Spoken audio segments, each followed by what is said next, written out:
Hey, this is Deepak here from digitaldeepak.com. And in the previous few videos, we had a look at the three major parts of the C.A.T.T funnel. We had a look at content, we had a look at attention, and then we had a look at trust. And as I said, each and every section of this will be a separate module in itself where we will go very deep with the techniques and strategies, tips and tricks, and all those things. But in this particular module, we are just covering each and every concept in one video. So in the past three videos, C.A.T is what we had a look at. And now in the final video in this module, we are going to have a look at sales and conversion, which is transaction. And it is the last part of the C.A.T funnel. And as I have explained before in several videos, without getting the transaction and without enabling the transaction, you will not be able to go ahead and make the profit. And if you do not make profit from a transaction, you cannot go ahead and build trust or spend money on driving attention, spend money on building lead magnets and content. You need a lot of investment, time, energy, and money in creating content. And without the transaction, none of these things will get enabled. And this is the problem where I see a lot of people. This is the mistake that a lot of people make, where people keep creating content. They spend a lot of time, energy, and money in creating content, and they don't push for a transaction. It's like they keep posting good videos on YouTube, and they continuously post good videos. They keep giving valuable content to their subscribers, but they do not ask anything for in return, and they only go ahead and get display revenue, display ads revenue, such as Google AdSense, which does not pay much. In fact, I did some study and I found out that if you are using AdSense or YouTube earning to go ahead and make money, then you will only be able to make $1 for every 1,000 views in your YouTube video. So $1 for every 1,000 views is actually like very less. And if you are like publishing a video and if you are getting like 10,000 views, then you are only making $10 out of it. Unless you are doing something like stand-up comedy or music, or doing something like in the movie industry, and unless you are getting like millions and millions of views, it is usually difficult to monetize the content that you are putting out in all these channels. And they are good with content creation, these YouTubers, but they do not have a funnel, they do not build trust, and they do not do any transaction. And since they do not build trust and then they do not do any transaction, it is hard for them to pay for paid ads as well. They do not pay for SEO, they do not pay for ads, they do not pay for social media. They just keep creating content, and sometimes YouTube will send them some of these traffic, but that is all they get. And this is the biggest problem that most of the content creators face. So when I talk about content marketing, we are going to use content marketing to attract the leads, but developing trust with them and then eventually pushing them to do a transaction is going to be like extremely important. And without properly configuring this, then your business is not going to run. So in the transaction module, which is going to be the module after content, attention, and trust, we are going to talk in depth about different techniques of sales, the things involved in sales and everything. But in this video, let's just have an overview of it, and let's understand how do you enable the transaction. So transaction and sales, we need to get people to transact. So that's what we are going to look at in this video. And this is a blueprint that I developed. It's called the natural sales blueprint. And I call it natural sales because you are going to do the selling without any high pressure. And if you look at a lot of sales that goes on in the industry, the sales people are not like really well trained to sell the product. So what they do is that they try to push the product. And when they try to push the product, there is like a backlash. People usually get irritated with salespeople, and you might have encountered a lot of salespeople in your life yourself. And usually we have this feeling that salespeople are like generally irritating. They keep following up with you, and they do not have a strong case for convincing you on why the sales should happen or why you should be buying that product. And sales training is not something that has been done very well, especially in our country, and it has not been taken very seriously. So I have done a lot of research in this, and I call it natural sales because the way you are going to do sales is going to feel very natural. It's going to be like, you have already got the leads, you have developed trust with them, and you are just going to get the transaction happen naturally without much sales pressure. right? So, whenever a sales happen, whenever sales happens, you have the current state of the prospect and the desired state of the prospect. And every product in this world is sold because the prospect or the lead wants to go from the current state to the desired state. So if the prospect or the lead wants to go from the current state to the desired state, what should he do? He should ideally buy your product. But when the prospect is there out there, and you are trying to reach out to the prospect to sell your product, the current state and the desired state of the prospect is not really well established. I mean, it's not really having a distance between it. Sometimes, let's say, a prospect is thinking that he cannot achieve the desired state, then the current state and the desired state is kind of overlapped, right? So when the current state and the desired state is overlapped, then there is no tension, so your product cannot fit inside this. So the way I look at it, your product is basically the obstacle that the prospect has to cross to get to their desired state. And let's say I want to buy the latest iPhone. And why would I want to buy the latest iPhone? Because the processor has become slow, it has become outdated. They updated the latest iOS edition, and it slows down my old system. And I also want to feel special. I want to go ahead and flaunt that I have a luxury device. Let's say that is my need. So, until the new product appears and until I believe that the new product can get me to the desired state, I will not be really going ahead and looking forward to the desired state. So the current state and the desired state kind of gets overlapped, right? So to explain this better, let me talk about the lead generation mastery course itself. In the lead generation mastery course, you ended up enrolling for the lead generation mastery course because I first told you that if you are generating, let's say, 10 leads a day or 100 leads a day, you can get to 1000 leads a day. I showed you some social proof. I showed you data from my own business where I was able to get to 1000 leads in a single day. And when I do that, so let's say your current state is you are generating 100 leads a day. If I don't show you that it is possible to get to the desired state, which is 1000 leads a day, then the separation is not going to get created, right? And that's what I have explained it as tension here. The separation between the current state and the desired state, there is a tension that is developed. If you think of this as a spring, and if you kind of combine the current state and the desired state together, where there will not be any tension, then you are not going to be able to fit your product inside it. So before you try to fit your product inside, and before you try to sell your product or sell your solution, your goal as a salesman is to separate the current state and the desired state, right? You need to stretch it. So how do you stretch it? You re-establish the current state and you re-establish the desired state. And once you stretch both of these things, that is your primary work as a salesman, then there is tension developed between these two states, and then you place your product in between, give an incentive for the prospect to buy your product, then the product sale will happen naturally without putting any pressure, right? So let's look at some of the concepts that are important when it comes to establishing the current state and establishing the desired state, and let's look at how we are going to go about it. So I would like to give you an example.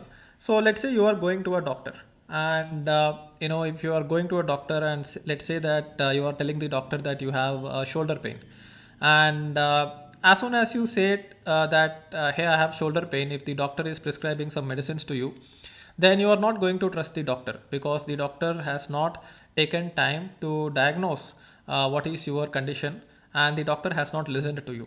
So if a doctor is prescribing a solution even without listening to your problem, then you are not going to trust the doctor in the first place. Even if the doctor has built trust using a lot of social proof and things like that, you are going to immediately distrust the doctor. When you go to a doctor, the doctor is first asking you questions patiently. The doctor is not trying to give you a solution immediately. So doctor is probably asking you things like, let's say, for example, someone has a shoulder pain. The doctor will ask that person, how long do you have this pain? And he will also try to explain that pain. And, if the doctor says that, does the pain increase if you, lift your wrist above your head? And let's say that is true, and the patient is having increased shoulder pain if he is increasing the wrist above his head and he is putting his hands up. Then if the doctor is asking that, and if the patient is feeling that, okay, this is true, Even before the doctor is providing a solution to this patient, the patient is going to think that the doctor already has a solution. And the patient is going to think that the doctor already has the solution because the doctor has diagnosed the problem in the right way to start with. And that is what you are going to do when you are going ahead and trying to do sales. You are first going to understand the current state of the prospect, which means that you have to ask a lot of questions to the prospect. Just like a doctor would ask a lot of questions to a patient, you have to ask a lot of questions to your prospect. And then once the prospect says that, hey, this is my situation, what you are doing is that you are putting a pin on the current situation and establishing the current situation. So this is the diagnosis part. And then let's say getting to the desired state. If the doctor says that this pain will remain and you cannot do anything about the pain, then the patient is not going to put any effort in trying to find a solution for it. However, if the doctor says that, hey, don't worry about it, I have seen a lot of patients who have this kind of pain and I have a solution for it. I have a medicine and it's like an ointment. If you just apply this cream on your shoulder, then the pain will go away immediately. Right? See, doctor is going to tell a solution. Imagine that if the doctor says that, go ahead and take these medicines. Do you think that the patient is going to buy those medicines? The patient is going to buy those medicines only when the patient thinks that these particular set of medicines will take him to the desired state, which is to get relieved of that pain. So doctor is going to say something like, hey, don't worry. A lot of people have such pain. If you want to solve your pain, take this medicine, and the doctor is going to establish the desired state where the doctor is going to say, okay, in 1 week, you will be going to have a solution for this. Your pain will be completely solved and you will be able to go ahead and continue your life and work life normally. So when the patient is sitting there, the patient is thinking, oh, how amazing it would be to get this pain completely relieved. And now the patient is not going to be worried about the price. Even if the price is a little bit high, the patient is going to go ahead and pay for the solution, or let's say in this case, an ointment or a cream, because the doctor is saying that, okay, you will get to your desired state, and the doctor is re-establishing it. Even if the patient is in pain, if the patient does not believe that there is going to be a solution for it where I can get to normal life, and if the patient believes that this pain is going to stay with me for the rest of my life, even if the patient is in pain, the patient is not going to go ahead and have a motivation to purchase the solution, right? So that is why it is very important to establish the current state, and you also have to establish the desired state. And when you establish both these states, there is a tension that is developed in between, and this tension will end up selling your product automatically. You just need to present your product to your prospect, and the prospect will go ahead and buy immediately, even without you having to push it. And that is why I call it natural sales. So how do you establish the current state and the desired state? So here are some techniques to establish the current state and desired state. You are going to ask where the user is right now. Like for example, if I am selling my digital marketing courses, and if people are going to buy my digital marketing courses, I am going to ask them, where are you right now? What is your expertise level in digital marketing? So they would say that my expertise level is probably 2 out of 10, 3 out of 10. These are the topics that I know, and I am establishing their current state right now. I ask them what is the desired state. I ask where the user wants to go, and I ask them what is the kind of money that you want to end up making with digital marketing, and how much revenue that you want to make. So people will say that I want to make 3 lakhs a month, I want to make 5 lakhs a month. So I am establishing the current state. I am also going ahead and showing the desired state so that the tension is developed. I am also going to ask them how their life would change if they reach the desired state. So this is called future pacing. And unless they imagine how their life would change if they become a digital marketing expert, they are not going to be motivated to purchase my solution, right? So I'm increasing the tension. I'm going to ask them what's stopping them from going there by themselves. So they need to accept that they cannot get to the solution by themselves, right? For example, when we go to a doctor and we think that the solution is not something that the doctor has to give us, we can get to the solution ourselves. We are not going to purchase the doctor's solution in the first place. So when we are going to a doctor, which it is very obvious that we don't have the solution with us and we can't find the solution by ourselves.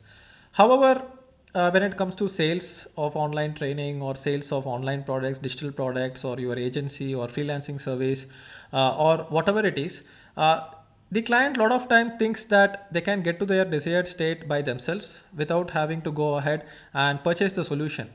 So you have to ask them what's stopping them from going there by themselves. So when I am doing my sales pitch for my digital marketing courses, what I do is that I go ahead and end up asking them, okay, do you think that you can get to, let's say, your particular income goal, which is 3 lakhs or 5 lakhs a month from digital marketing. It could be via freelancing agency or by mentoring. I ask them whether they can get to that desired state without my help, and they would say no, I cannot get to that stage without your help. So they release control, say no. So they know that I am the person who is going to provide the solution. They know that they cannot get to the solution by themselves, and I have established the current state, I have established the desired state, I have increased the tension, and I am also going to ask them why don't they remain in the same situation. So people will say that I don't want to remain in the same situation because I want to upgrade my career. I want to go ahead and get more income. I want to quit my job, and I don't want to remain in the current situation because the current situation sucks. I am probably working in a corporate, so this is what my prospect is saying or thinking. So the prospect is saying that I am working in a corporate, I have a boss, I don't like working under him. I want to go ahead and start something of my own, like a freelancing gig, or establish myself as a consultant. And all this is something that the prospect is going to say, and this kind of keeps increasing the tension over time, right? So all the social proof and all that, you are going to do it when you are doing the trust building phase itself. So once the prospect is trusting you, the only thing that is remaining for the prospect to go ahead and convert is that you have to increase the tension and you have to place the product between the two states. So positioning your product between the states. So ask them if they think that you can help them with the transition, so that you are releasing control. Ask them for permission to share your solution with them. Create scarcity and persuade them to buy. And you go ahead and make a profit out of it. And then you deliver the solution. And then you reinvest the profits back into lead generation. So this kind of completes our funnel, right? You are going to just get the sales done naturally without any effort. So this is the natural sales blueprint, and we will actually get into the tactics and strategies of it in the module on transaction. So what are the different channels to deliver your sales message? You can send out an email to your customers and your prospects and try to sell via email, but the email is not going to be very efficient, right? So what happens is that if you just try to sell via email, then the pressure is not there. The pressure is a little bit more when you are doing a sales call, when you are on a live call, and the pressure is more when you are going to go ahead and have like a webinar sales the delivery, where people are interacting with you live, you are asking them questions. If it is like a one-on-one sales call, you can ask the questions directly. If it is like a webinar sales, then you can probably do some polls and ask people to enter their details on a chat box, right? So then you are going to put your sales message on a sales page, which is still an efficient method to convert people. You can have a sales video on the sales page, then you can have a checkout button. So all these methods we are going to have a look at in the transaction module, and I will show you examples of how we do it as well, how our clients do it. We are also going to sell via live webinar.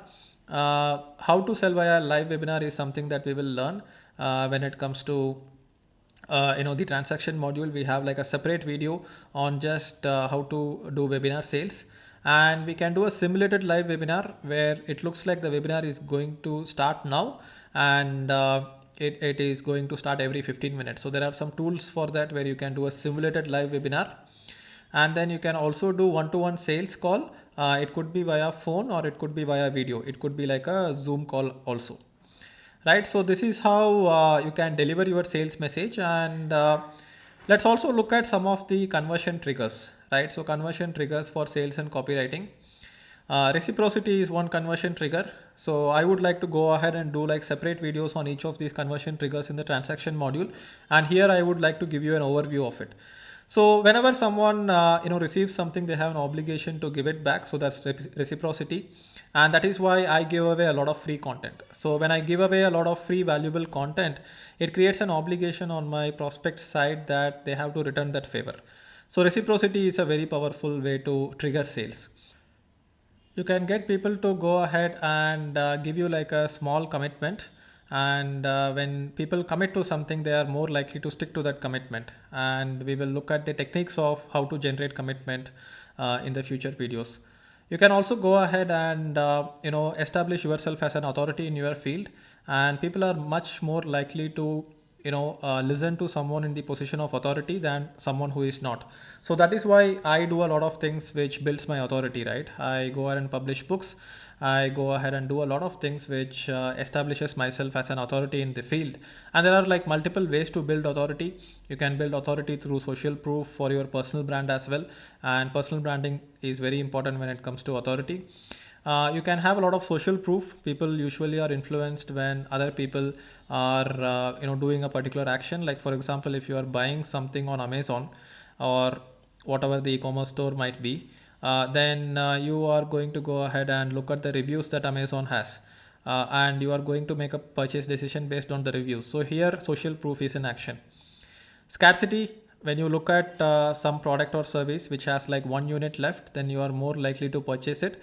So genuine scarcity is always a very good trigger for conversion. Liking, all things equal, people are going to do business with the people that they like. So here having a friendly, likable brand is very important. And fear is another motivator. People are always going to go ahead and do transactions based out of fear. Like for example, insurance products are selling out of fear.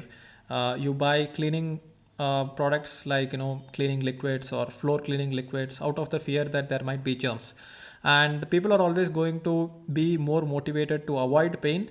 So that's fear, right? So these are the 7 different conversion triggers for sales and copywriting, and we will have like a separate video for each of these triggers in the transaction module.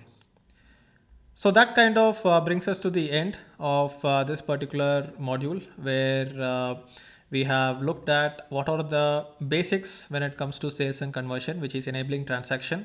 And this kind of completes the C.A.T.T funnel, right?